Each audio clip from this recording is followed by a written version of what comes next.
think back for a second. Was there an animated character, maybe from when you were younger, that really resonated? Something about their story, their world, that just, stuck with you? Oh, definitely. Animation had that power, doesn't it? Especially early on. It really does. But have you ever stopped to think why Hollywood, which, drives so much of global film, often seems to treat animation, differently compared to live action? That's exactly what we're diving into today. Great. We're looking closely at the points raised in that YouTube video, Stop Disrespecting Animation, by Otterly Noah. Yeah, that was a good one. And this deep dive, it's really about trying to understand why animation sometimes feels like it's, playing at a different league over here, especially when you look at how it's appreciated elsewhere, globally, and you think about what it can actually do with storytelling. So our mission basically is to unpack why this perception exists, what kind of impact it has, and honestly just showcase the artistic merit, the storytelling power that animation really has. Exactly. Let's get into it. Okay, so the video jumps right into something that feels,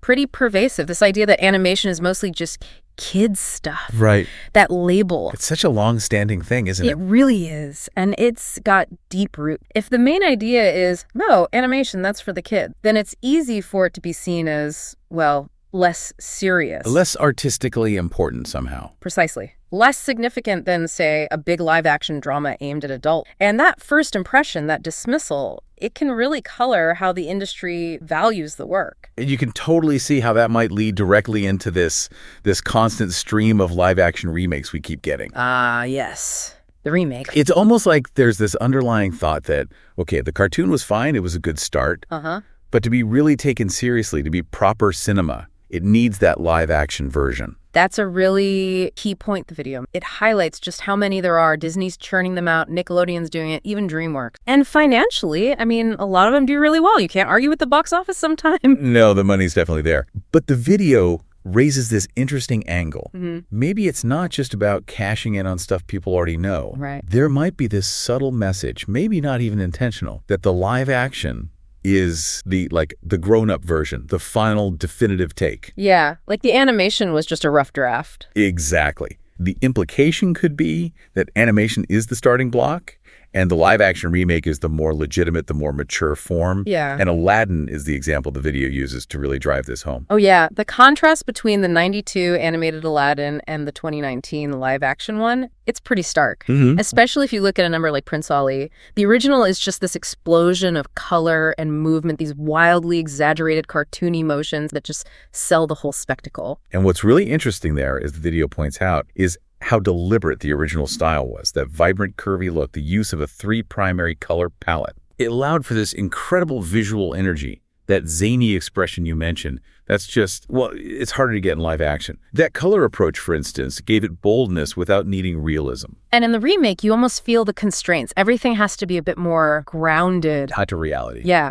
less purely fantastical, because you're dealing with real actors, real sets, even with all the CGI. It really backs up the video's point that sometimes live action can actually limit the creative possibilities that animation just unlocks so easily. Which flows perfectly into the next point. Animation's own creative potential, which is practically limitless. Exactly. The video really stresses that. In animation, the main boundary is just imagination. You can build worlds, design characters, create movements that are just impossible in live action, no matter how good the CGI gets. And here's where it gets really fascinating. The video flips it around and shows how animation has actually been a huge influence on big live action movies. Oh yeah, that's a great section. Like, you can't deny the impact of anime like Akira or Ghost in the Shell on The Matrix, the visuals, the themes, it's right there. Absolutely clear. And it's not just sci-fi either.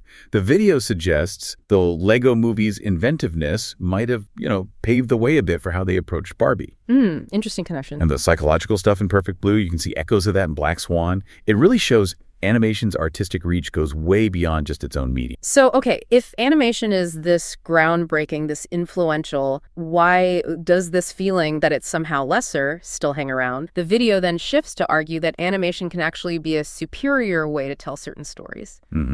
And the Batman example, just perfect. Oh, the contrast there is undeniable. You look at those less than stellar live-action Batman films from the mid-90s. Yeah, Batman and Robin. Right, and then you compare them to Batman, the animated series.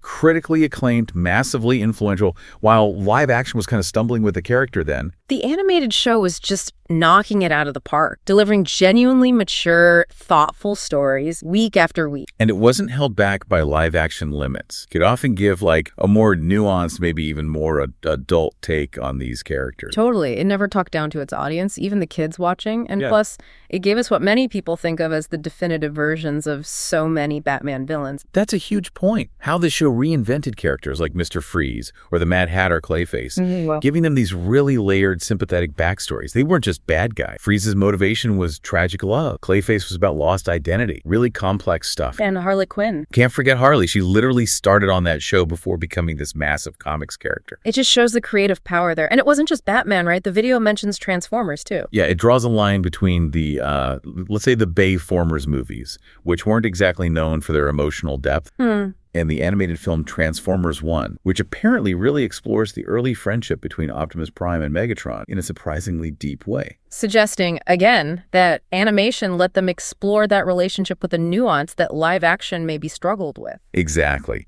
And this idea ties into another critical point, the whole concept of humanity in animation. Ah, yes, the Toph comment. Right. The video brings up that comment by Mia Chek about needing to make Toph in the live-action Avatar more feminine and humanizing because she was originally a cartoon. That quote definitely struck a nerve with people, and you can see why, because Toph in the animated show... She's incredibly human. Totally. Her resilience, her competence despite being blind, how she pushes back against sexism, even her flaws, like her trouble trusting people, that's a real character arc. So well developed. The video uses Toph brilliantly to just dismantle that idea that animation somehow lacks humanity, and it backs it up further with examples like BoJack Horseman and Re:Zero. Right. Two very different shows. One's a Hollywood satire with talking animal. The other is a Japanese fantasy and isekai. But both, despite being animated, tackle incredibly personal, mature themes. The video even compares them to a live-action film like Good Will Hunting, highlighting similar themes like feeling stuck, wanting change, but also self-sabotage. Exactly. BoJack explores this through a washed-up actor dealing with his past and struggling to change. Re:Zero, in its fantasy world, gets into similar stuff, with its protagonist's flawed attempts at being a hero, often for selfish reasons, you know. Yeah. It just powerfully shows that animation can absolutely handle complex human experiences with real depth. Okay, so if animation can do all this amazing visuals, influence other media, create deeply human characters, why does this disrespect or maybe lack of full respect seem to linger in Hollywood? The video suggests looking globally. That's a major takeaway. It argues that outside the U.S., in many other countries, animation is often taken much more seriously. It's seen as a legitimate, respected art form. A different perspective entirely. Yeah, and to show this contrast, it gives several examples of acclaimed foreign animated films that maybe aren't household names here in the West. Globally, it seems animation is embraced for all sorts of stories, a much wider view than Hollywood sometimes takes. Let's touch on those. First, Mary and Max, Australian film. What's the deal there? Mary and Max is described as really emotional, kind of quirky.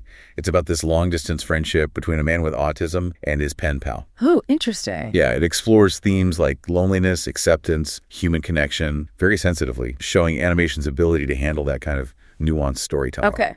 Then there's Gosek, Japanese anime set in 1920s Europe. Right. Gosek is framed as like a noir mystery series. It focuses on this brilliant, isolated young woman and a Japanese exchange student solving mysteries together. Sounds cool. It apparently has darker themes, a big overarching plot, and the video notes the creators also worked on huge hits like Full Metal Alchemist, Brotherhood, and Mob Psycho 100. So serious pedigree there. Then Lackadaisy. That one's interesting, started on YouTube, right? Indie animation. Exactly. Lackadaisy uses anthropomorphic cats in Prohibition-era America. There's a struggling speakeasy mafia stuff. Cute designs, but tackling darker... Precise. Despite the charming look, it gets into some gritty historical territory. Shows the ambition you can find in independent animation. The video also mentions Fantastic Planet, French, from way back in '73. That one's got a reputation for being... weird. Definitely unique. Fantastic Planet is this sci-fi allegory. Giant blue alien. Humans are basically pets. Wow. But beyond the wild visuals, it's praised for its strong symbolism. Tackles things like civil rights, persecution, even animal rights. Makes you think about power dynamics. And finally, The Breadwinner. Irish film. From Cartoon Saloon, they did Wolf Walkers. That's the one. The Breadwinner is about a young girl in Taliban-controlled Afghanistan who has to disguise herself as a boy to support her family. Oh, wow. Heavy. Yeah, it's described as incredibly powerful, moving, beautiful hand-drawn animation combined with a really stark look at real-world struggles, especially the oppression of women. Man, those examples really hammer home the video's point, don't they? They absolutely do. Animation is this global art form, capable of telling such diverse, meaningful stories, handling really complex, mature ideas with incredible artistry. For sure. And it really highlights the gap between that global appreciation and the sometimes narrower, more dismissive view you can still find in Hollywood. So wrapping up this deep dive then, what are the main things to take away about how animation? I think the core insight is that animation is, well, it's incredibly powerful, it's versatile, it's influential, it can absolutely deliver mature, complex stories. Right. But it often feels undervalued in Hollywood, even though it's recognized globally and even influences live action here. And that undervaluation, it can limit the kinds of animated projects that get made and how people see them. And a huge part of that seems to be that stubborn, it's for kids idea. Exactly. That perception is still deeply ingrained, and it just restricts how people see its potential, the respect it gets in the industry. It kind of creates a cycle, making it harder for those more complex animated projects to break through to the mainstream. Yeah, it affects what gets greenlit, how it's marketed, how audiences even approach it. Precisely. So maybe a final thought for you listening. As you're thinking about what to watch next, perhaps just pause and reconsider any assumptions you might hold about animation. Could your own view be maybe a bit limiting? Good question. Maybe it's a good time to explore some of that diverse, mature animation out there. Perhaps even track down some of those fascinating international films Sue talked about. You might just find a whole universe of incredible storytelling you didn't even know